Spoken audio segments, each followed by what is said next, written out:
Les plus anciens s'ennuient des duchesses, puis les nouveaux savent pas qu'ils devraient s'en ennuyer. Le palais de bonhomme, la ceinture fléchée, oui, ce sont des symboles incontournables du Carnaval de Québec, mais en même temps, avec chaque nouvelle édition, revient la question d'un potentiel retour des duchesses du Carnaval.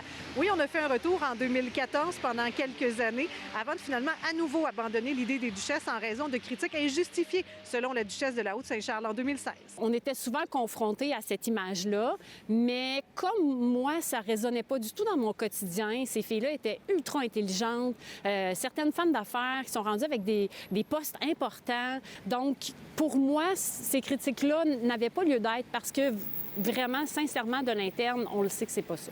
J'ai aussi parlé à Anne Jeffrey, qui a été duchesse en 1979, pendant les grosses années du Carnaval de Québec. Et toutes les deux pensent que l'apport des duchesses pour la popularité de l'événement est un incontournable. Quand tu arrivais, supposons, à Québec, des madames, des messieurs, moi, je reste à Vanier. C'est qui ma duchesse? Ah, elle était contente de rencontrer sa duchesse. Quand je faisais des sorties dans le duché de Lévis, on prenait une journée pour aller dans Beauce. J'étais reçue comme une reine. Puis des autographes, j'ai signé des autographes à 20 ans.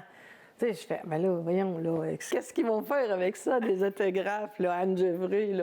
Mais c'était ça, là. C'est sûr que quand Bonhomme arrive, c'est quelque chose d'extraordinaire, mais souvent, Bonhomme ne reste pas nécessairement très longtemps. Autant au niveau de la ville aussi, les duchés, ça rassemblait tout le monde. Évidemment, l'événement continue d'attirer notamment les touristes, mais aussi les gens de Québec, même si ce n'est plus tout à fait le même achalandage que dans les plus grosses années.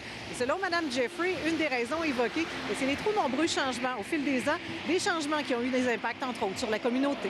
Tu sais, faire trop de changements sur quelque chose qui est gagnant, là. Faut pas... Regarde, ça va bien, là, ton air d'aller, là. C'est un succès, là. C'est déjà beau, là. Améliore-le, mais faut pas trop de changements. Quand ils ont décidé d'enlever, la décision a été prise d'enlever duchesse, moi, j'ai pensé tout de suite, mon Dieu. Les résidences de personnes âgées qui étaient contentes, parce qu'on était comme la deuxième visite après Noël, nous autres, de leurs enfants. On allait dans des maisons pour personnes âgées, on allait dans des écoles rencontrer les enfants, on est allé même au centre de cancérologie pour les enfants au CHUL.